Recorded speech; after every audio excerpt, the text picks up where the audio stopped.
springtime brings a large concentration of water in a fairly short period of time down into any conveyance down to the lakes. It's a relatively closed system with one small hole in that large bathtub being the outlet structure itself. There's a weir inside that's like an accordion shape. It allows enough water to get over and maximize the pipe flow. Maintaining the environment of Prior Lake has turned into a lot bigger job than most people realize. It's a lot beyond the outlet. This is what the Watershed District calls the Highway 13 wetland. This is the main input of water from the south end of from the headwaters area into Spring Lake, and that allows us to treat water for phosphorus removal before it enters Spring Lake. I think one of our difficulties is carp. What we wanted to do is figure out how many we've got and base our management decisions around that. They stir up the bottom, and then it releases all this phosphorus in the low shallow portions.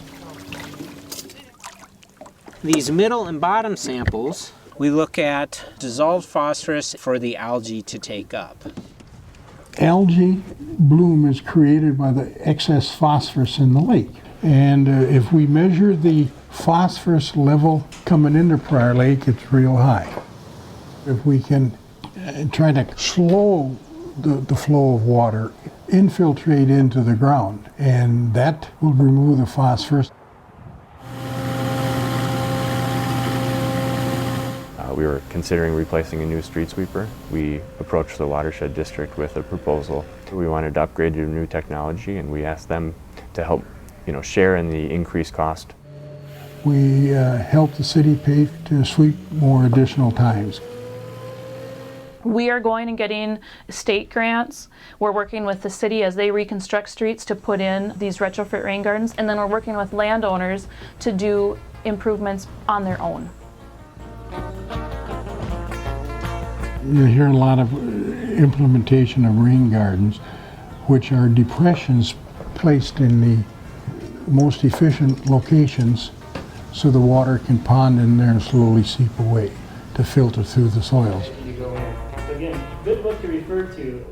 This is a Blue Thumb rain garden design class.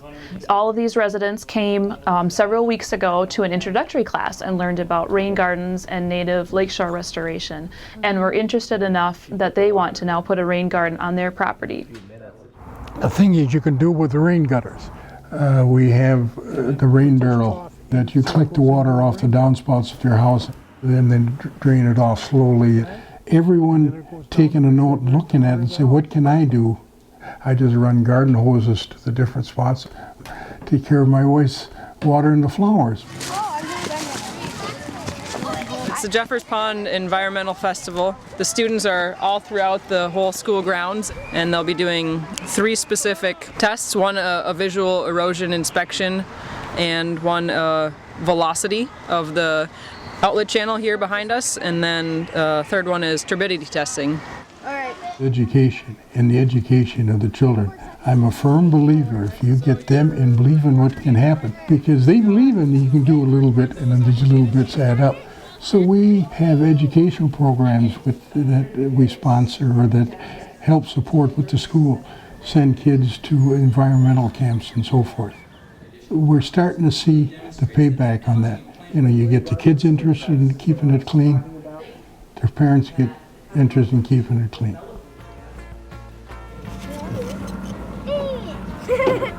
I think this is one of the greatest places to raise kids. I was fortunate raising 7 kids in here, and I always tell them it's the water.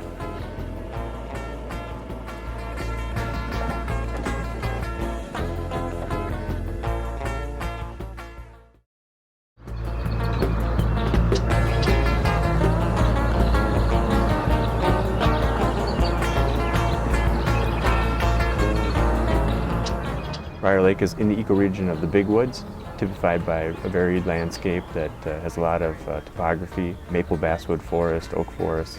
As agriculture came in, we did a lot more connecting of the upstream water resources, draining and filling the wetlands, putting them into agricultural production. In the upper watershed, we still have a lot of agricultural uses. The lower part of the watershed right near the lakes is highly developed now.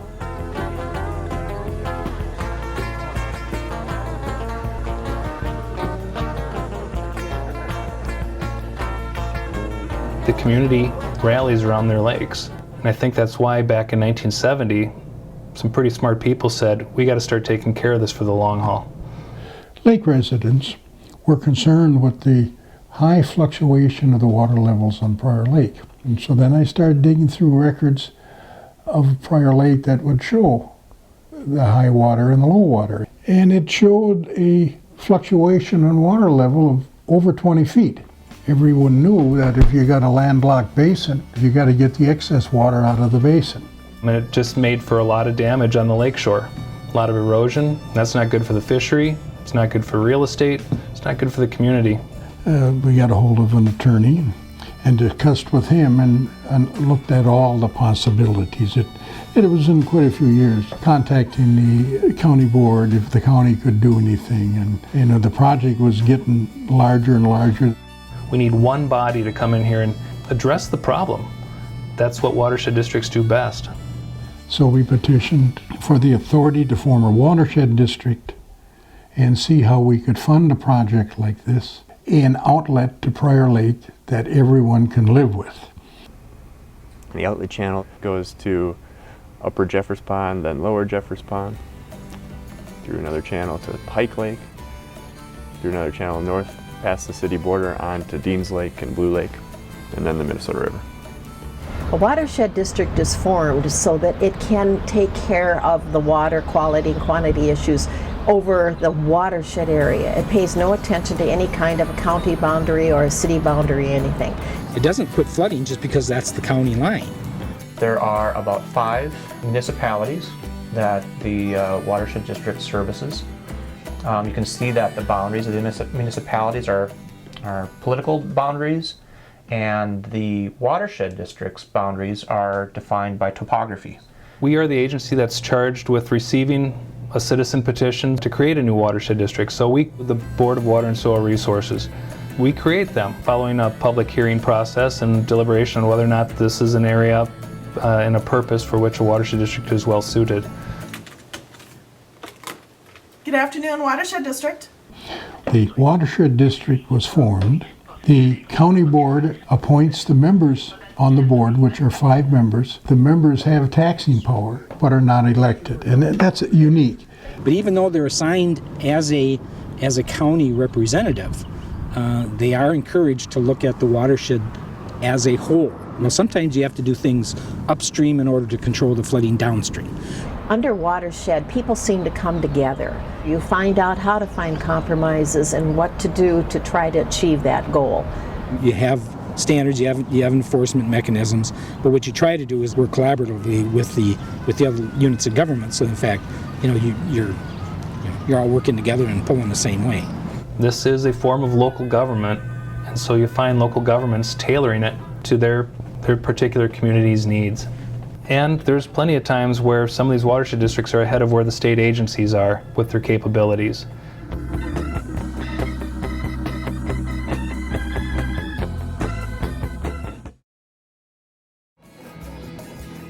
It's clear down to maybe 4 feet, and then there is a layer of algae all over everything.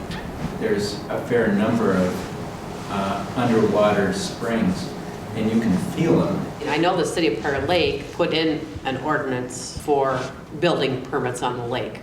How is the HARP assessment done? People need to be educated. And there are people who just simply do not take care of their leaves. And the city had to pay a huge amount of money extra to get rid of it. I don't think a lot of people understand what the best practice would be. The community here, there's just the obvious recognition of its namesake, for Prior Lake, that this is central to who they are. It's certainly then appropriate that people are getting as active as they are with respect to their concerns, and also trying to make a difference. Part of why the Watershed District was formed, they wanted protection for their lake system. We all live in a watershed of some size or scale, and Definition of a watershed would be the land area that is surrounding the lake that ultimately drains to it.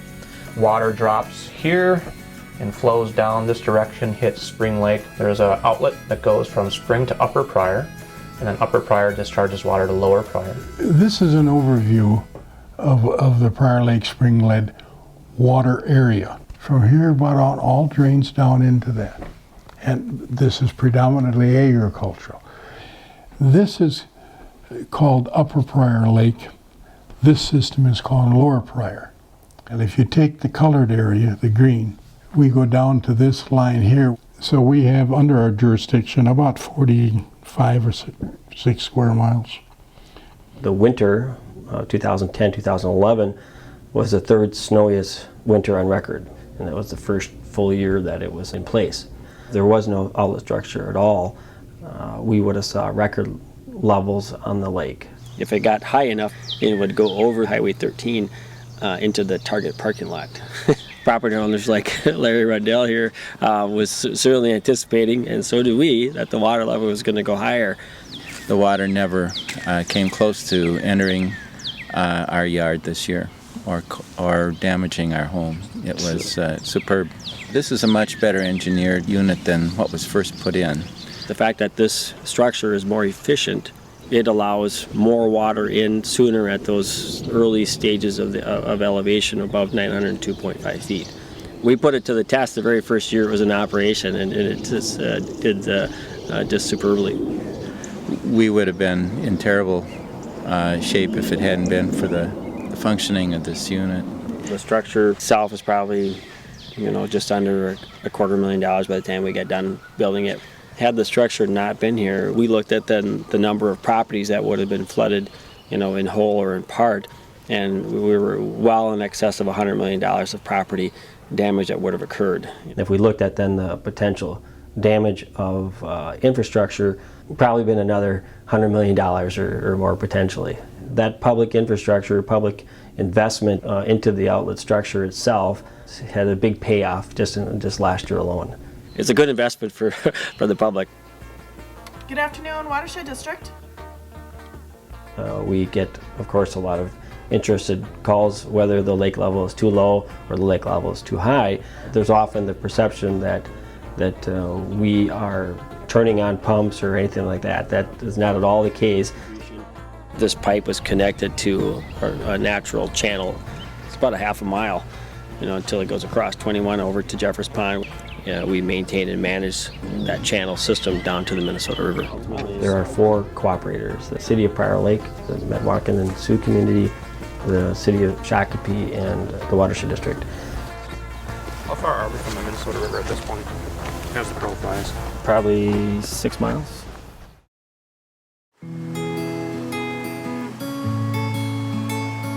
Prior Lake was a landlocked basin. It didn't outlet anywhere. The water just poured into it, came up and went down, came up, went down. This is actually what formed the Watershed District. There was an outlet channel constructed on Prior Lake. So Prior Lake now, when it gets above a certain level, discharges to the Minnesota River. The history of the district is such that we were largely driven by flooding and flood protection. The structure can remove roughly 1 inch of water off the entire lake on a daily basis. But if there's that much coming in or more, then the water level is increasing. I was brought on here at the Watershed District to help look at the potential for retrofitting in different stormwater best management practices that we like to see installed into the landscape. Here there are 2 stormwater catch basins here. The water then normally just goes straight to the lake via a pipe. We thought it was a terrific spot to put a curb cut rain garden in. It takes water from the gutter line, brings it offline into a rain garden here and here before it gets to these catch basins. So we can reduce flooding potential if we get enough of these in. So these will be getting put in within the next couple of months. And then we provided funding for it, and then they provide the maintenance over the years. So it's been a pretty well-received program, not only here, but throughout the whole metro area. There's over 100,000 gallons of water that leaves a residential lot every year, and they can intercept some of that.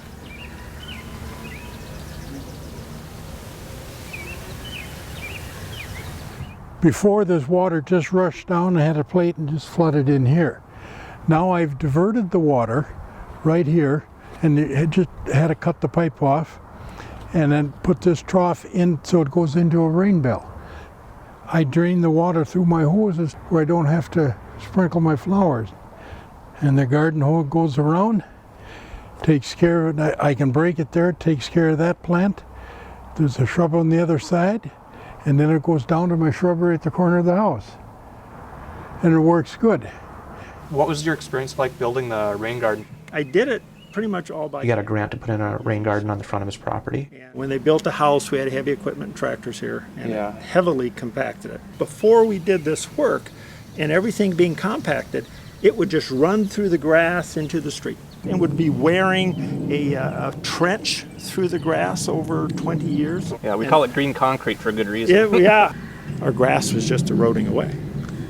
After we completed the rain garden, like an inch and a half in the matter of 45 minutes. This was a major washout. But as the rain was pouring into here, it eventually you could see it start to fill up. Start to pond. And then would go over the excess edge. The idea of having a rain garden with native flowers, which is going to be heat tolerant, is new to us, and we're excited to see how that will go. A friend of mine had some erosion problems and worked with the Watershed District. We were actually having water leak into our basement. All the water obviously coming off our house would go in through the gutters and into a 3-inch drain tile pipe, and it couldn't handle the volume. And a lot of that down there would just get wiped out. Every rain we would have, the boulders would be tipping. That's pretty common for a lot of the neighbors too. At the Watershed District, they had an option where you can buy the rain barrels. The rain barrels. Thought, well, maybe that'll do the trick, you know. So I said, let's see how much water comes down this one gutter right here. Went down there with my big Rubbermaid garbage can, and within like 15 seconds, that whole big garbage can was full of water. It was so heavy I couldn't move it. Then our next thought was, well, how about a rain garden? We'll put some flowers and stuff in there, and that wasn't going to handle the volume either. We needed something a lot bigger than that. And we didn't want it going into the lake as well. So they drew up all the plans. They met with us. He had listed out how much sand, how much tubing, what equipment that we should go rent. He completed Very the project. thorough. So even a lay person such as myself, I just followed the steps they laid out. If you spent $2,400 on materials, etc., they would match up to $1,200. So we had to go from a 3-inch drain tile to a 6-inch.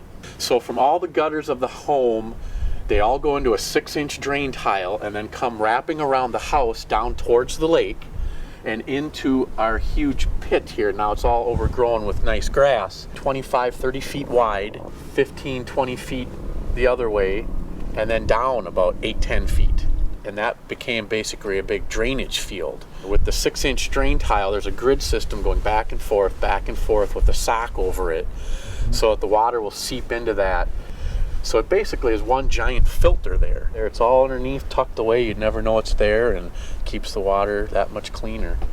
We've encouraged some of our other neighbors to check into it. I think it'd be great if more people did it.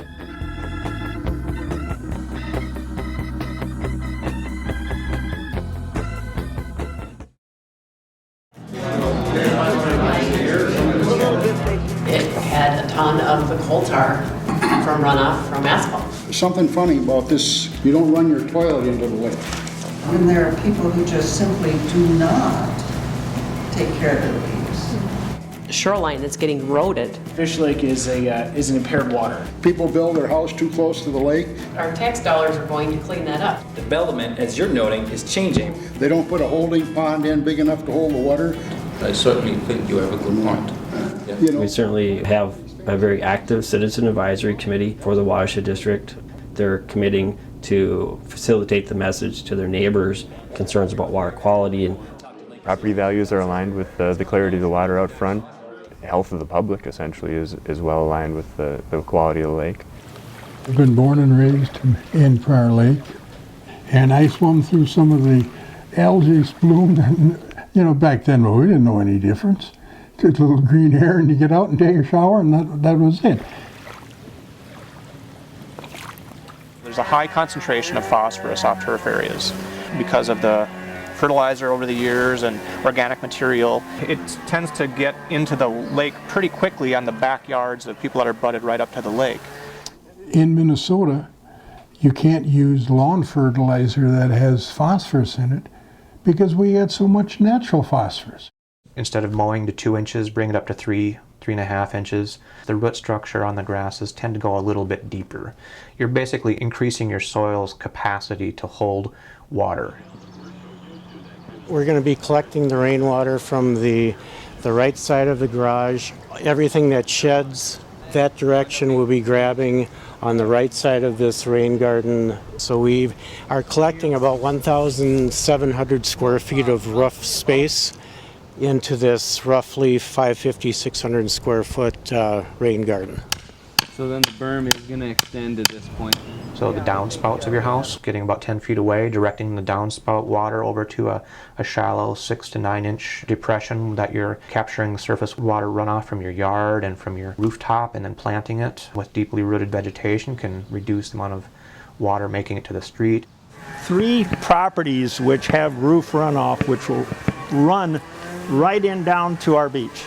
About 20 years ago, we had a heavy rain and storm and it washed out my beach. What he would like to do is replace a section of turf along the length of his lakeshore with native vegetation. Doing kind of islands of filter strips of native perennial vegetation, grasses and flowers. We're looking for some ecological functions like soil stabilization, which is dependent upon really deep and really dense root structure. There are some grasses and sedges that we have here that have over 20 miles of roots just in the first 18 inches of soil, and it goes down about 5 or 6 feet. If you've got a really nice stand of native vegetation, of the vast majority of sediment and phosphorus and volume is taken out somewhere between 10 and 20 feet. If we were to do a lakeshore buffer strip that was averaging about 15 feet in length, this is about the space that we're talking about. It's really not too terribly much. When the water slows down, it drops a lot of its pollutants and its sediments. And to achieve that, you have to have a really high, dense stand. So it acts as sort of a linear filter. Native plants have a really high evapotranspiration ability. So we've got infiltration, soil stability, filtration, and evapotranspiration, all as the result of the plants. Another really nice benefit is it attracts things like butterflies, dragonflies, birds, and things like that. Good housekeeping, water-smart landscaping serves many functions. I have tried to do some of it on my own with really not very good success. So I'm looking for guidance and support from the Watershed District. We'll have to look at some things together about how you want to lay things out for access to the dock, access of the beach, where you're primarily going to be looking at the lake from, so we can get an idea of plant heights and how we want to arrange things. Well, I do like the variation in heights. Things that people can do on their landscape not only can serve ecological functions, water quality benefits that we can all appreciate. And I hope to work with the Watershed District. In a lot of places in the U.S., very strong correlation between the clarity of the lake and higher property values for lakeshore homeowners, so a better resale value.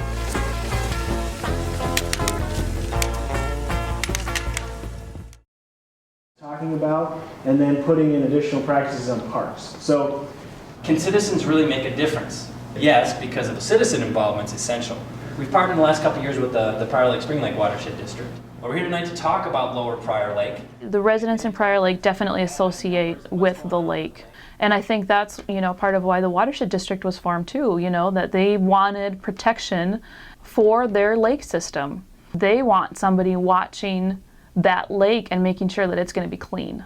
The box is pretty much our study area. Obviously that's around Lower Prior Lake. And the yellow are the sub-watersheds, the areas that drain directly to the lake. This needs to be a message carried from one citizen to the next, because we'll never have that level of capacity with a relatively small staff to reach out to the 20-some thousand residents that are in the Watershed District. We wanted to identify some of those in-lake factors that could influence water quality, whether it be biology like carp or plants that are coming up. But we wanted to identify areas of high phosphorus loading in the direct drainage area, and then identify specific projects for implementation to reduce the phosphorus load. That's the piece that we're going to be looking for some of your input on. People have a desire to do the right thing, It's a matter of then communicating that message. That's part of the education piece of it. Good morning, I'm Christina, and this is Kim, and we are with the 5th grade. Every year, all our buildings in the district have an EE festival. Today, you are going to be scientists, and we're going to really have students learn from the great resource that we have from their windows and be able to explore hands-on all the different features that we have, especially, with our waterways. 135. We help with staff on a number of different stations. So think about all these lawns. Think about all of these agricultural fields that are putting pesticides and herbicides down. And all of a sudden, we have a little rain coming. It's raining. And all of these pollutants are going to end up in that lake. You can find something in there. Found it! So we have some representatives from the Three Rivers District, so our naturalists that come out to help us each year. You see the other one? Look at that one swim around the edge. Can you get it if you can reach it? We do have our volunteers from the Watershed District and just some parents that are great enthusiasts too who help us out. 44, right? Yeah. As a Watershed District representative, it's important for us to continue to communicate the message of watersheds to the generations that are coming up, the future leaders. What can you do to make a difference? This used to be partial sand, and this is a part that we tried to keep as sand, and we spent more times tilling and trying to keep the weeds out of it. Finally we said, we're not winning, so let's just adapt to what fighting? Let's just let nature have it. And so we started doing research on this and started talking to the Watershed District, and they said that we'd be a really good candidate for a lakescaping project. So we applied for it, and then they did all the drawings and brought out volunteers, and we participated. And so from where the flagpole is over, there's various Minnesota native plants that have been placed in there. One of the things we love, even though this looks kind of messy, sometimes people think, oh gosh, what a mess you have down there. We love it because it's a nice buffer to the shoreline, and the wildlife in here is unbelievable. We have so many hummingbirds, we can't even keep track of them, and we don't even feed them. We've got all kinds of butterflies that we didn't have before. So we know that there's stuff in here that they like. When we see the red-winged blackbird building their nest over there, and we see the hummingbirds down here and then the butterflies, it's magnificent. We don't have any regrets at taking away our beach. We wondered if we would when we couldn't play sand volleyball anymore and couldn't play horseshoes down here, but we haven't missed it. missed a beat. When we put projects in, like a rain garden on a curb cut, or someone does some water smart landscaping, the most effective type of education and outreach is that person's enthusiasm about the project they just finished. People see the benefits for themselves. Have in place and don't, We got a very intelligent staff and that can meet people and talk and say, well, that's really not it, but we can do a little here or here. That's what it takes. I say the biggest thing we have to do is educate so that people do the right thing and want to do the right thing. If we can make people aware, they all have a responsibility to keep the lake clear. And if you fertilize, please check the bag to see that there's no phosphorus on it.